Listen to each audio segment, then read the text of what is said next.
Welcome back, everyone, to episode 11. I know who thought we would get this far. Not I, said everyone on this.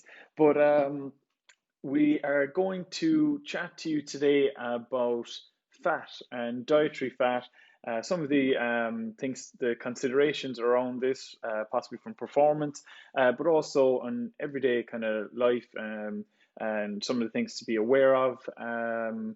Yeah, so we're just going to jump right in. We are still kind of pooling up questions as well for anyone who's listening in. We're possibly going to do questions and answers episode over the coming weeks, but there's been a few great questions coming in, and we're just going to pool them all together and try to get back to those in an episode by themselves. So yeah, we'll jump right in. Where do we want to start today, guys? I suppose, do we want to maybe jump at like what is fat and you know uh, the implications it has in our diet, maybe from a calorie perspective first off, and some considerations around that. Yeah, so fat has a bit more, quite a lot more actually, calories per gram than carbohydrate and protein. Carbohydrate has 4 calories per gram, while protein same, 4 calories per gram, whereas fat has more than double that with 9 calories per gram. Fat has really 6 major roles in the diet, so not quite the same as carbohydrate and fat that you or carbohydrate and protein that you. It's easier to link what it does with its specific role, and that carbohydrate provides fuel for your muscles to contract and you to move. Protein contributes to the repair of those muscles after they've been broken down in an exercise session, a gym session, whatever like that. Fats are a little more, I don't mean to say abstract, but it kind of is. So the 6 main roles of fat in the diet provides us with energy, but particularly energy for very low intensity work. Like 3 of us sitting here now, we're predominantly burning fat. When you sleep at night, you're burning fat, a very small amount, but it is what you're burning for that low intensity stuff, really below 80 BPM, 100 BPM, anything quite low is burned by fat. It helps us make and balance hormones in the body. Now, again, this is very much over a long period of time. If you had a low carbohydrate day, you would be low in energy. You'd feel it straight away. Whereas if you've a day that's low in fat, you're not going to notice the difference in your hormones. But over a long period of time, it will start to negatively impact hormones there. Forms a lot of our cell membranes. It forms kind of the building blocks for our brains and nervous system. So, there's that connection there, your brain, all the little structured wires all the way down along your spine out to your limbs and everything that way. That's all formed by fat. One of the most important things to have some fat in our diet, and this is why it's important to have some there pretty much every day, is that it helps us absorb all the fat soluble vitamins. So vitamin A, D, E, and K, and we'll chat a bit about food sources that you kind of pair together to get vitamin A with some fat, so it's helping you absorb it.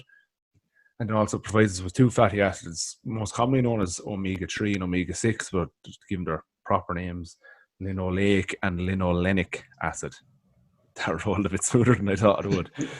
So, yeah, that's basically it. I know in kind of your traditional performance diet, fats are generally quite low, but they are still important for health. Generally, the recommendations are to keep fats as part of your overall diet between 15 to 25% of calories. I would very much err, not like I don't encourage people to go on low side of that, just at my own personal preference, I tend to go quite low in fat. I just don't particularly like many fatty foods. What way do you roll on that, Shane, and some of your main diet preferences? I'd probably be closer to the 20% mark, but again, it's something that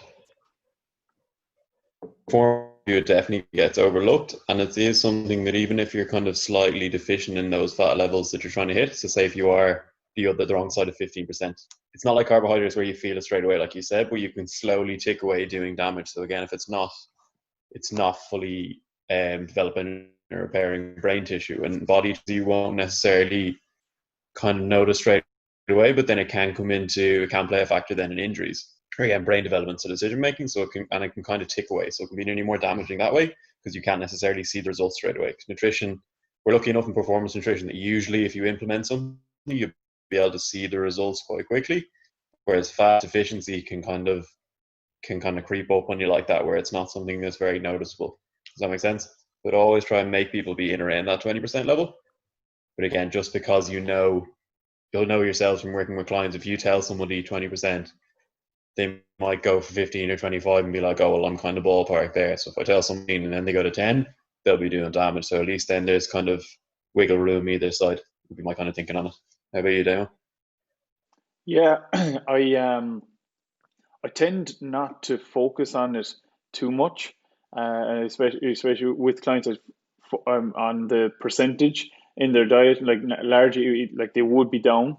I would kind of coach people to be down in that, 15 to 25% range, depending on the person and all that. But like looking at, it's mostly just kind of looking at foods and the quality of their foods, and that often by just you know, I suppose following what would be considered to be a healthy, balanced diet, um, fat would tend to be quite controlled then. So like I suppose there was a big push, or towards low fat diets and low fat options of foods, and for a lot of people, that just simply seeing low fat in something was kind of like, yeah, I'll go for that, while not necessarily, meaning that the food was healthier for them, or kind of more in line with what they're trying to achieve long term. As often, like many foods in the past, well, it's still the case, but many foods in the past have often just taken out fat or reduced fat and replaced it with refined sugars. So you're kind of robbing Peter to pay Paul in some instances there. But just by I get people to look at their dietary choices, and by following good quality dietary practices, then they tend to be in that range. Like I'll notice what percentages they're at, but a lot of my clients, even the sports, even the athletes that I work with, they don't necessarily want to be kind of tracking, so they wouldn't know what percentage of their daily intake they are at. But in general, they would be kind of, if I was kind of counting it myself for them, they would be down in that range of 15 to 25%. Yeah. Justin, if people are kind of following that general healthy diet, what are some of the fats we'd start to eat, or are there different types of fat? Do we need to be aware of any of those? Well, I suppose one of the main ones to kind of think or to look at first would be dairy. And this is it's an interesting area in that dairy is quite an enveloping, wide enveloping kind of subject. But inside that, your full fat milk, we do get a lot of vitamins and minerals from that, as well as our fat and our protein, even a little bit of carbohydrate. So from a general day-to-day perspective, there doesn't seem to be too much of an issue with, say, having full fat milk, or your normal cheese. That there doesn't seem to be too much, or there doesn't seem to be as big an issue with having those. That we do get quite a number of benefits from including those in our diet in proper quantities. From a health perspective, but then you look at butter and inclusion of butter. We are trying, like, research is kind of clear on that, in that we should be trying to the likes of our butter or margarines, these type of things, to try and control our saturated fat intake. After that, then an area where people tend to not count from a fat intake can often be oils. So that could be in the form of added oil to pan, if they're going frying something up, or in sauces that they might use, and they might maybe not consider the amount of fat that they're getting in there. And the inclusion of these in their diet without having any, without paying much attention to them, can often result in people pushing that dial up beyond, 25% of overall calorie intake. So just putting a little bit of a focus on, good quality oils there. Like if you're using oil to cook, that you're using a good quality olive oil or rapeseed oil there, like that.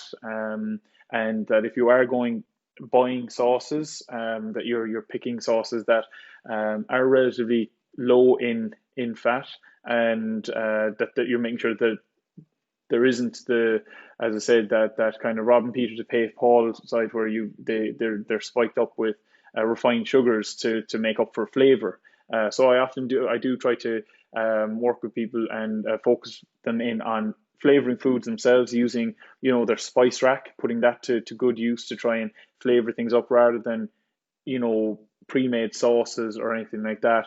And if they are in for a lot of people, they're not while they may be interested in cooking, they may not be as interested in making their own sauces. But with with a little bit of an education around these type of things, it can be very easy and quick to make your own homemade sauce for a dish as well using low fat options like 0% fat Greek yogurt. There is a great base for creating sauces as well. So they'd be the main areas that I would focus in on from to be aware of perspective. But how about you? Is that kind of what you're thinking, or would you do you have another area that you'd focus in on, Murph?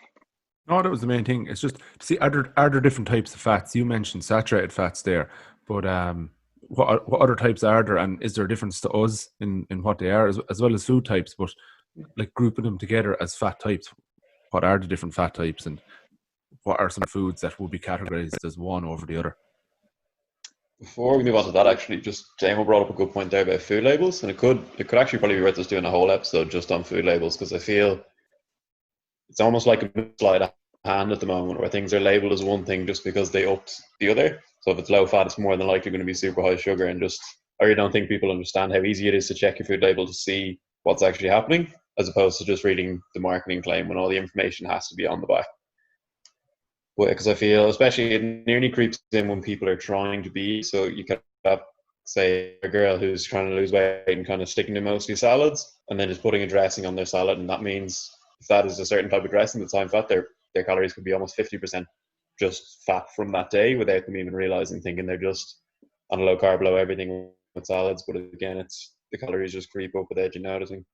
Actually, that's an interesting one, Chin, there that comes up with, and I don't mean to have a stab at McDonald's per se, but the when the salads came out in McDonald's, people were, oh, brilliant, they started doing salads, and then people started to look at the actual overall calories, and they realized there was less calories in, like, I think it was the Big Mac than there was in the salad, and it is that looking at a salad and thinking, oh, healthy, right, we're getting a lot from it. But if you're trying to manage your calories and you're trying to stay on top of your fat intake, there that sauces, added sauces, stuff like that can really throw you off what the path that you think you're on a little bit. They're actually the biggest global seller of salads worldwide. I'll have you know. Really, there you go. Who knew that people listening to this were actually going to learn something? Back anyway, then, Damien, are there different types of fat, and how could we group foods into the three different types?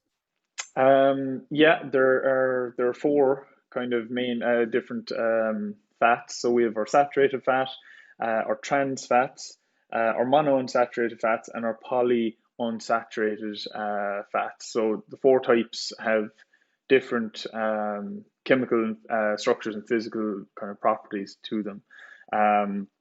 So I suppose the fats then that are kind of that you're looking to have a control of, or maybe that do get demonized a little bit, are your saturated fats and your trans fats.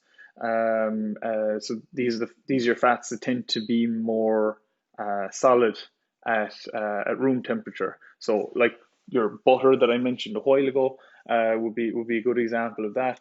While I suppose the other two, then your monounsaturated fats and your polyunsaturated fats, they tend to be more liquid. So like maybe your olive oil or something like that. So they're the four types. No, they all have, as you mentioned at the outset, Murph.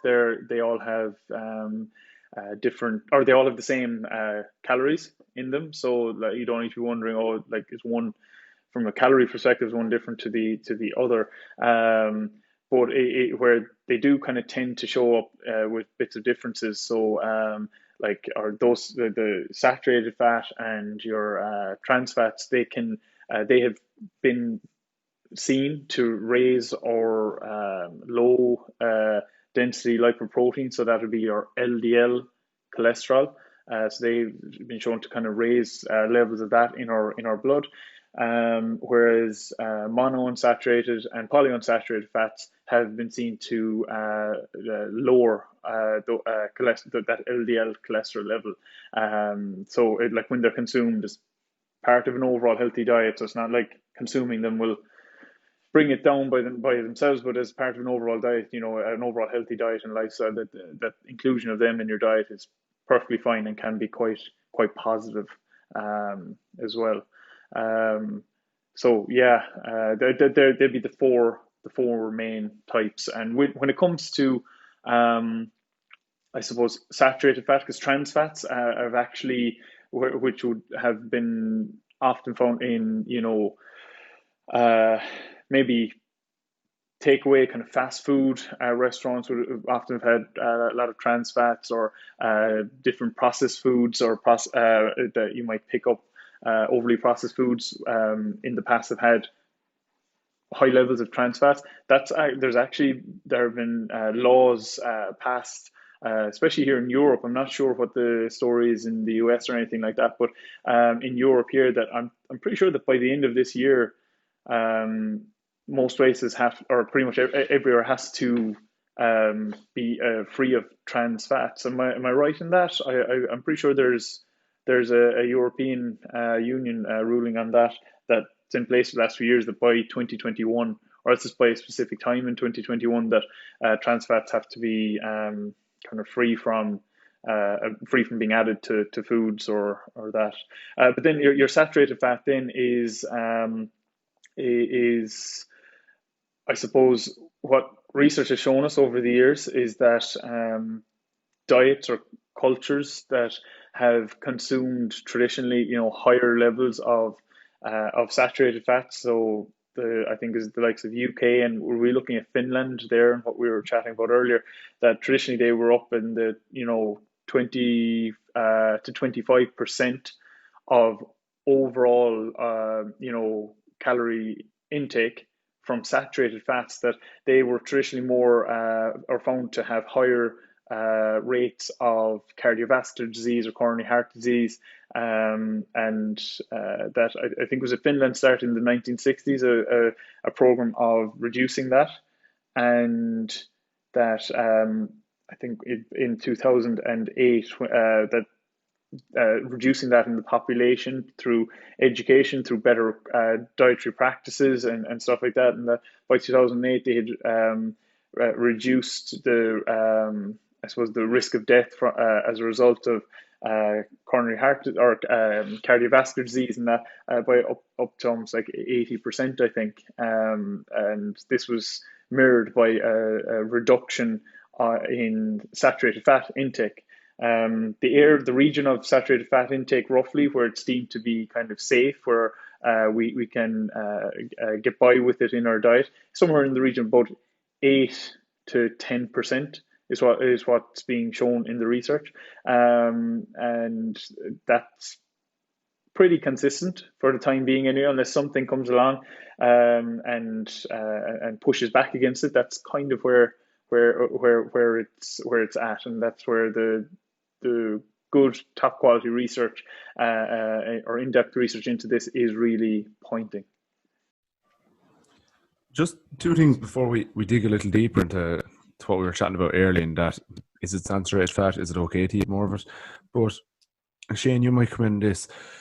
Are some of the issues around increased fat, are they associated with the particular type of fat you're eating, or is it just the increase in calories that can be harder to control through consuming more fats? I think it's a little bit of both. I think what Damon touched on there about that EU directive, and kind of the government has done a really good job in general around this, which I don't really say very often, but we can kind of be a little bit more lax around kind of performance goals, just because, again, they've nearly eliminated hydrogenated fats, and they've kind of, most people will know and follow guidelines to kind of limit their saturated fats a good bit. So it means if people are getting fats in, it's usually going to be kind of from that better side. So we don't have to worry about it too much, because most of the fats are going to be getting in are going to be mono or polyunsaturated fat. So it means we can focus a little bit more on the protein and on the carbohydrate content from a performance point of view.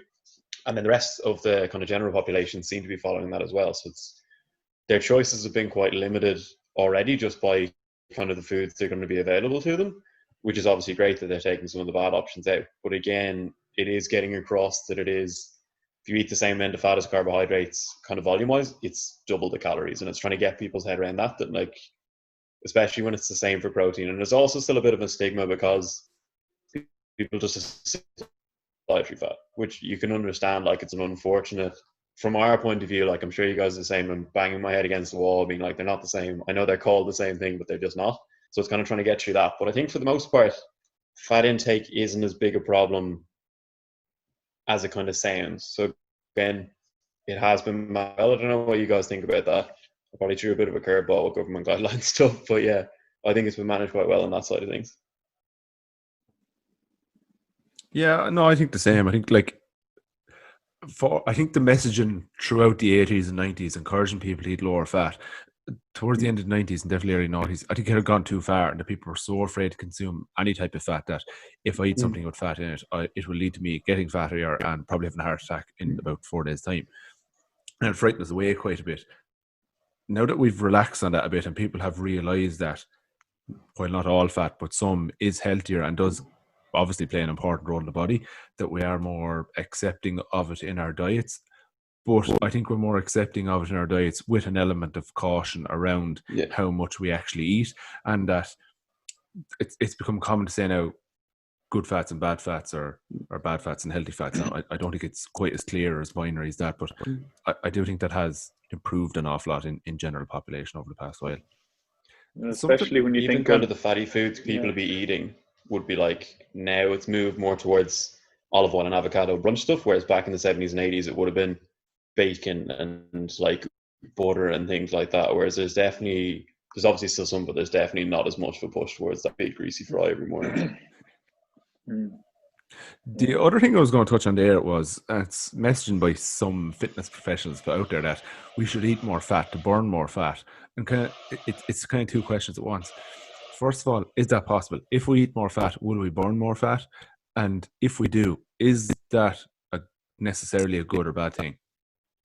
Yeah, well, I suppose, if you look at, if you're consuming a high fat diet, then you're going to be naturally enough, it's going to be your main, that makes it your predominant energy source. So that means you're going to be burning higher fat because you are having a higher fat diet. So you just happen to be using your intake in your diet. Your high energy intake is from fat, so therefore your body is using fat as its energy source. But I suppose what the message they're trying to say is that by eating a high fat diet, that you will burn more stored body fat, and that's not the case. To use up your stored body fat, you have to be in a calorie deficit. Eating a high fat diet won't, if you're not in a calorie deficit, eating a high fat diet won't mean you'll burn that stored body fat. It does mean you'll be using fat as an energy source because you're in a high fat intake. Yeah, you're having a high fat diet, so that's the predominant energy source. So your body will use that for energy, but that does not mean in any way, shape, or form that you will use your stored body fat or burn, I suppose, because there isn't a furnace inside us, but burn that stored body fat. So that's not true, and that's the message that is put out there. And it's kind of the opposite. It's the exact opposite of kind of eating fat makes you fat. In that, like, consuming fat in your diet doesn't mean you're going to gain adipose tissue, which is our body fat, or so that's not the case, and that was a myth. It is still a myth that is around in certain areas, but you have the other side, which is, it's almost like it's a pendulum that's constantly just going over and back. With people, it's very hard to get people at times into the middle ground, to kind of sit there.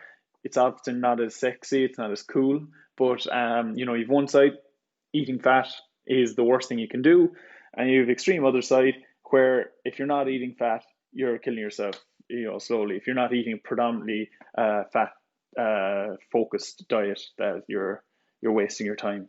So with two of those sides, whereas in actual fact, the answer is, like in general, it's when it comes to nutrition, it's somewhere in between.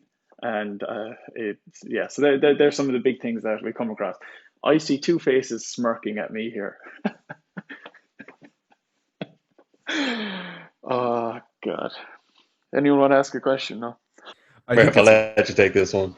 I think it's worth there also noting that on your point of when exercising, if you're born, or even just in general movement and day-to-day living, if you're using fat as your fuel source, it doesn't mean you're burning the fat from your body. And even when you're doing exercise and over a long period of time, doing hard exercise and you reduce your body fat over time, it's generally not in the workouts you're doing that you're burning that body fat off. Because if it's high, if you're doing like loads of HIIT classes or whatever that way, you're burning mainly carbohydrate in that time. Now, while you say you work really hard to torch fat off or whatever like that, you burn carbohydrates. The carbohydrates you eat throughout the day generally fuel that, but it's the rest of the day when you burn that stored fat in your low intensity activity. So, like I said at the start, the lower intensity activity you do, such as sitting, walking, sleeping, you use fat as your fuel source. You use a very small amount of it because you're not using a huge pile. And then when you do your really hard exercise, that creates the calorie deficit that's burned by fat later on the day. So if you say that I drop carbohydrate, so I burn more fat in my hard exercise less, it actually ends up having a net negative effect because you end up not being able to go as hard without having the carbohydrates there to fuel it. Now, generally people say, no, I went really hard there, and that's fair enough. On a relative scale of how hard you're exercising, if you were to rate how hard it was out of 10, it will generally be up around 8, 9, 9.5, regardless of what the fuel source is. But if you actually have some way of measuring that output, like if it's on a watt bike and you're measuring the actual watts you put out, if you did, I don't know, Monday, Wednesday, Thursday, as hard as you can on a watt bike, your average watts would be way higher if it's fueled by carbohydrate right beforehand, earlier in the day, than if it's fueled by fats right beforehand or earlier in the day, which again leads to overall more calories burned and a larger debt to be paid back throughout the rest of the day, earlier in the day, later on, whatever like that. So it's worth keeping that in mind as well. Again, building on Damien's point, while you're using fat as a male fuel source, it may not lead to an overall larger calorie deficit or net cost to help you reduce body fat. Yeah, so that's a good, because no matter what, you're kind of, from a weight loss point of view, it's going to come down to your calorie deficits. You're going to have to be expending more calories than you're taking in. But whereas we talk about getting more carbohydrates in, like Murph said there, if we say if you kind of burn an extra 50 calories on the watt bike, you probably won't be able to distinguish that yourself. But from eating carbohydrates, you build an extra 50 calories each time you work out. You work out 6 times a week. It's going to be an extra 300 calories a week. And then that's going to gradually build up. That's going to make you. So you're increasing your calorie output rather than adjusting the calories that you put in. So again, that's where that difference is going to come into play. Right. Now, at this stage, I think it's very important that we acknowledge the great, big, pink, formerly ketogenic elephant in the room. Yeah. When myself and Shane first met Damien, he was walking around with there was no scones being made. There was no sweet potato muffins being made. It was all high fat, low carbohydrate living, one meal a day. Damien, how have you not addressed this yet? Largely like anyone really who has made a complete donkey of themselves in the past. You just bury it as far as you possibly can into the ground and pretend it never existed. So yeah, to call a spade, I was very easily influenced by research papers that I didn't realize I was reading incorrectly, and by people who broke down those research papers, who looking back on it now, I can safely say had an agenda behind them, and hearing their take on those research papers, hearing how they approach the diet from a health perspective as well as a performance perspective, and I suppose how articulate they were in expressing the benefits in both performance and health from following a high fat, so your ketogenic style diet, high fat, moderate protein, low to no carbohydrate diet. Um, they would have they were very convincing, and I have to highlight that at the time, my ability, I didn't just accept on face value.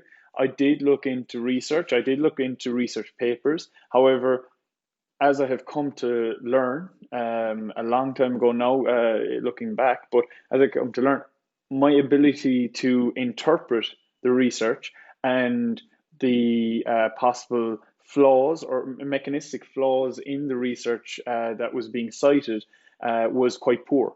So over the years, that has obviously strengthened with having, undertaken my own research in during our masters, and just being around people who I suppose increasing my network of colleagues and friends who and peers who work in this area, and paying attention to how to really learning how to really apply critical thinking and to interpret research for what it is, and to really acknowledge and notice flaws in research, whether it's mechanistically or whether it's just downright, what they've concluded is not what the research has actually shown. Whatever it may be, that I've come on a long way since then, and as you alluded to there a minute ago, Murph, that now means I get to enjoy sweet potato. I get to have pizza. I mean, just I mean, bread. I meant to bring this up last week, but like bread, you know, uh, bread. So that there's yeah. So that I'm a great example of somebody who actually had, I suppose, I managed to drop my kind of ideal of like, actually no, what they're saying, what I've read, that's the be all and end all.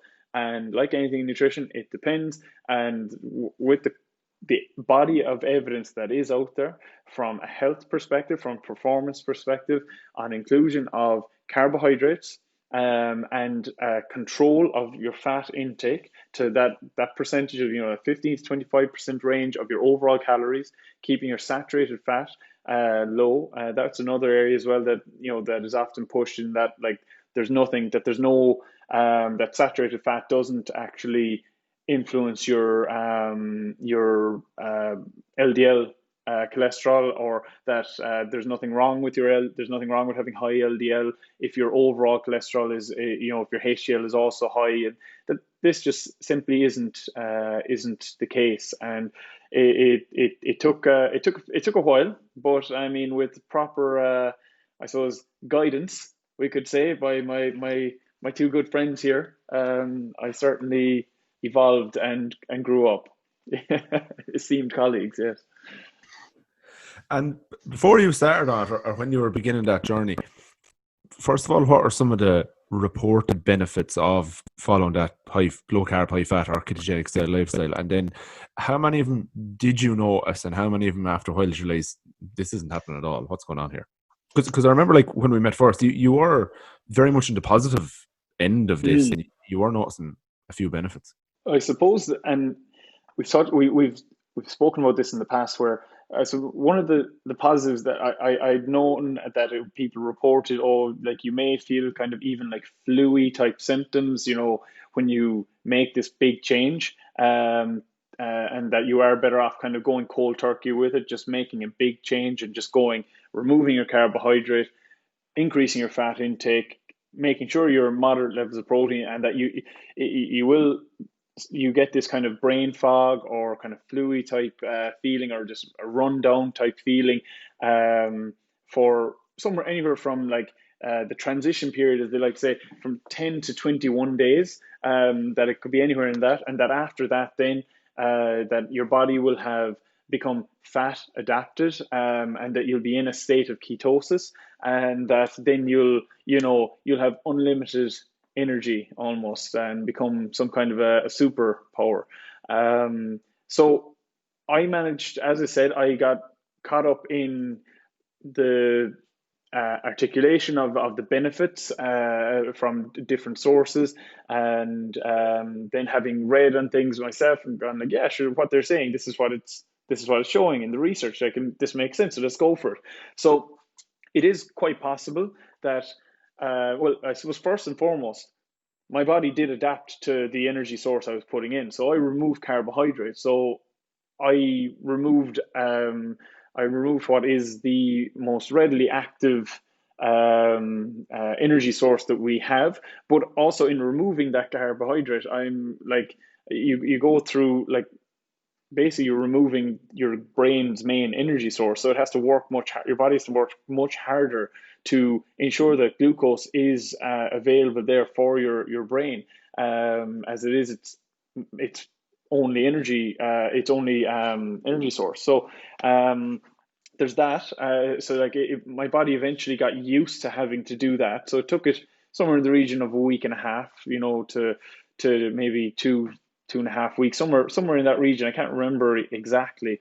So once my body kind of got used to that, got used to the fact that my energy source was fat, well, then it kind of was like, all right, well, this is what we're doing, and it just went with the flow of it. That mixed with what I would have to say was probably a placebo effect, in where I was kind of like, yeah, it's supposed to be in this region of time, in these few days, I'm supposed to kind of stop feeling poorly, and my energy levels will come back up, and I'm going to be fantastic at everything. Energy wise, I'm going to be pumped the whole time. I'm just going to be able to exercise much better. I'm going to have much more energy throughout the day. I won't need to eat as often. All these things, everything that you read, whether it was out of creating a new habit, or that it was placebo, the placebo effect or whatever, that I did experience them all. And if I was to look back, and like you mentioned there about having an actual specific measure, so if we were to take, even my strength in the gym, I was kind of like, yeah, my strength is still there. Now, when I look back on it, my base strength was still there. I didn't get weaker. However, my ability to perform over longer duration. So if you were going to hypertrophy with lifting, or say I play Gaelic football, would I say I was optimal there? Not at all. If I'm to compare how I was possibly before it, and most certainly since it, I was certainly nowhere near optimal in my ability to perform. So yeah, my weight came down, and I found it very easy to manage my weight in that, largely because I didn't have to eat that often. And that was because I did find that one or two meals in the day with a high fat content and moderate protein, that I was just full. And basically, from the fat intake there, with protein being the most satiating of the three macronutrients, so it leaves us a bit fuller for long because it takes our body a bit longer to break it down. But that mixed with having a high fat intake kind of slowed down the passage of food through my system. So and it was a slow release energy. It comes from fat. Like, it doesn't spike blood sugars where you're going to be, flying around the place. So I had a consistent energy source, and it took me longer to kind of, I suppose, reach a point of hunger. So overall, what it actually was, without kind of having tracked anything, I had created a calorie deficit, or at least if I was staying at the same weight, it was a very kind of manageable maintenance level without any thought, or too much thought.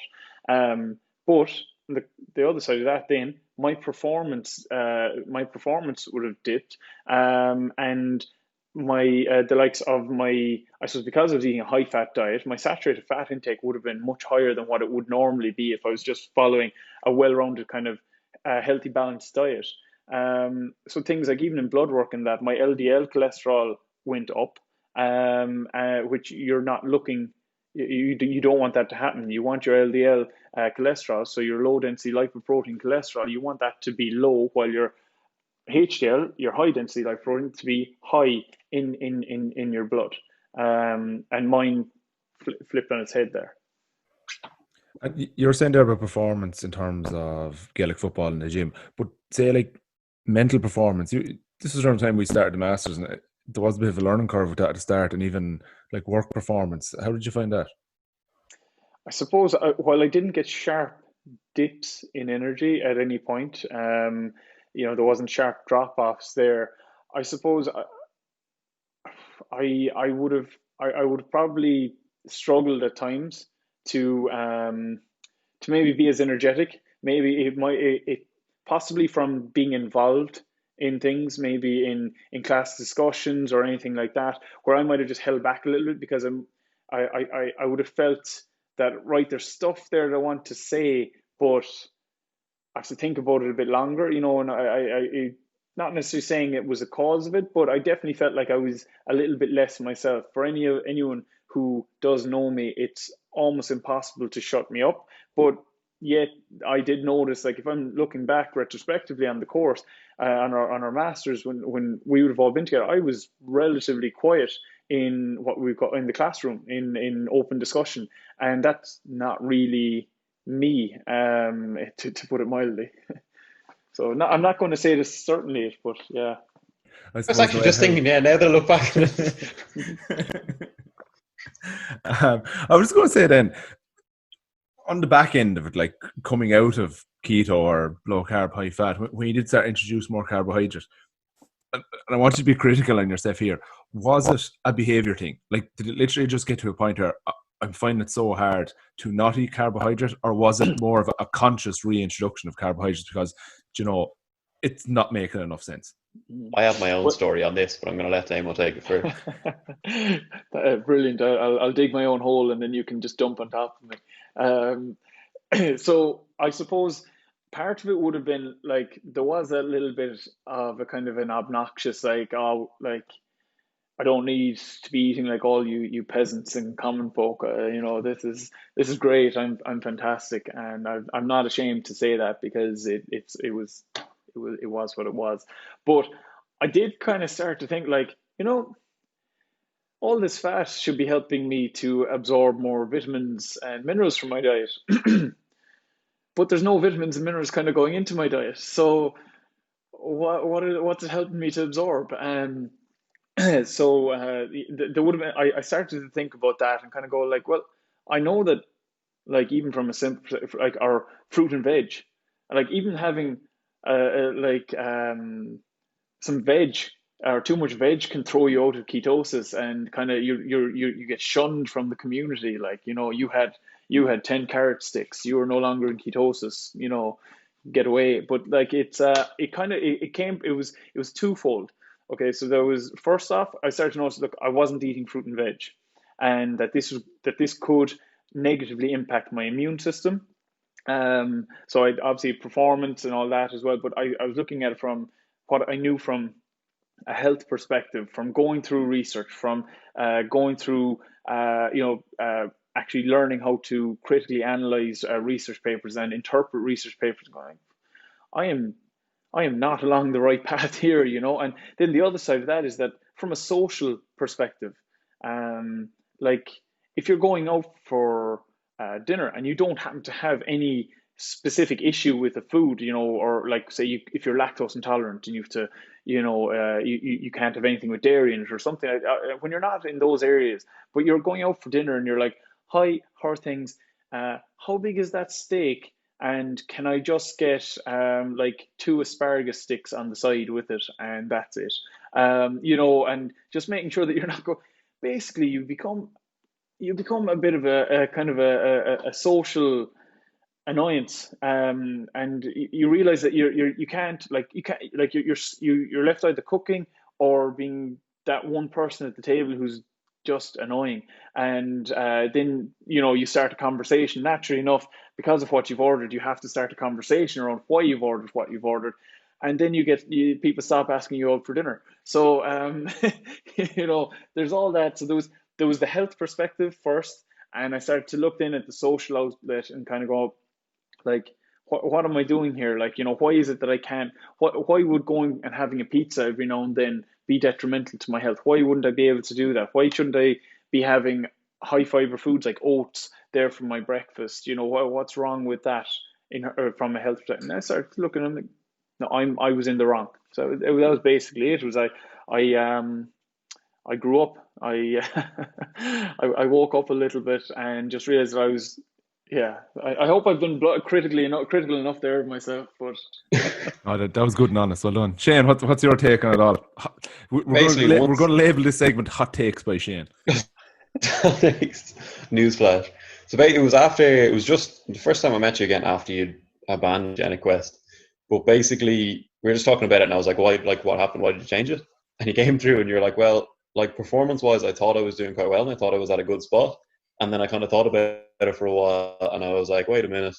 Before I did this keto thing, I have All Ireland club medals. I was in around the county setup, and now I'm not doing either of them. So like, maybe this ketogenic stuff isn't the way to go." And it was just such a like light bulb moment. I was like, "Oh, well, I suppose when you put it that way, it's very simple." But it kind of just shows like how much the mental side can be a factor. Like obviously, if you're not wearing a heart rate monitor and monitoring everything you do on a gal pitch, you're not going to be able to tell really the difference it was there.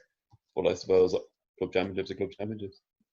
mm, I think that actually, just to make another point on that, regardless of what you're doing or what your goals or what you're looking to make progress in, it's worth having some very basic objective metric, whether it be just tracking your weight, whether it be getting skin folds taken, whether it be doing a really basic fitness test every 6 to 8 weeks, like just even, you know, time to exhaustion on a bike, or what can you do for average in 20 minutes, or what is your 5K time or something like that. What's your bench 1 RM, mhm, in case you do make any major changes, just so you can keep coming back to that and checking, Joe, my bench press used to be 115 kg, now it's only 85. Maybe I'm slacking a bit in strength. And mm, sometimes you need those little light bulb moments to be like, oh yeah, but I should be keeping some kind of measurement here just to keep myself on track as to where I'm going. It doesn't need to be real fancy. It doesn't mean like wearing a GPS in every single match and train you do. It doesn't mean logging every single run on Strava with a heart rate monitor, but a couple of basic things there can be really useful just to keep yourself accountable, really. Even yeah. especially now, like after lockdown, having like a measure from what you were before lockdown when you were actually training properly, now coming out the other side, how much you've lost. Like it's inevitable you've lost some performance, but just seeing how far away from baseline you actually are. So on that then, have we any other little points we want to make on fats? I suppose I just want to mention, good quality fat sources. So like, you know, foods to kind of look towards, right? We mentioned olive oil, mentioned, avocados and stuff like that. But even just like your nuts, seeds, inclusion of these in your diet, we get a whole host of things from those. Often I will hear of, and I mentioned dairy at the outset. Often I'll hear people, oh, I've removed dairy from my diet, so I'm not getting any of those unhealthy saturated fats or whatever. But the thing is, removal of anything from your diet isn't necessary, and we don't find food to exist with, in most foods anyway that contain saturated fats also tend to contain some form of monounsaturated or polyunsaturated fats as well. It's not just like, oh, milk is unsaturated fat, and nuts are polyunsaturated. It's not that straightforward. Often the foods that are high in one contain the others as well. So a complete and utter removal isn't necessary. It's just, knowing roughly how much you're having, and staying on top of that, from that perspective. But so like knowing what kind of oils are going into your foods. If you're eating out and it's in the same places, not necessarily if you're going out for dinner at the weekend. I don't expect somebody to ring the restaurant and go, hey, what kind of oil are you using, or how much is in the sauce, or anything like that. But if you happen to be somebody who gets food out every day for lunch, and you kind of go to similar places to them, then it might be worth having an idea just what's actually used to make the food in the places you're going. If you're regularly going there, it's not the worst thing in the world to just kind of ask. It's not going to throw them off to go, hey, especially if you're there regularly, just go, hey, I'm just wondering, I eat here the whole time. just wondering, what kind of oil do you use? Is there much in it when you're cooking, or is there a lot of butter going into sauces? These kind of things. It's not going to kill you to just have an idea of that, and then just kind of keeping, I suppose like we said, we don't need to focus on it too much, because we tend to get sufficient levels of fat just by, eating a normal kind of diet. But the things to look out for then, to ensure that you are getting, say, your omega-3s, which we tend to be quite low in our diet, and often people have to supplement with it. But even just having oily fish, twice, 2 times per week, 2 to 3 times per week, will give you sufficient levels of omega-3 in your diet there, which we know can have a positive influence on prevention or lowering the likelihood of, a coronary heart disease, or it can improve cognitive function as well, in building those neurons that you mentioned at the outset, Murph, in our brain as well. So, looking to foods that are, looking into your diet and looking into, what's considered to be a healthy, balanced diet. And, the public health guidelines on this are very clear, and it's easy to find lists of what foods to include in your diet, and that's kind of what, it is a good idea to keep good quality fat sources, in on a regular basis. Shane? No, we might actually just touch on, maybe do a whole podcast on dairy, because it's kind of very misunderstood and questioned at the moment. So there's a lot of people cutting it out for potentially no reason. So it could be worth going a little bit more detail around the whole dairy thing. And I know Damo's a strong Kerry man, so he probably has loads of milk related views. At the cow out the back, ready to go.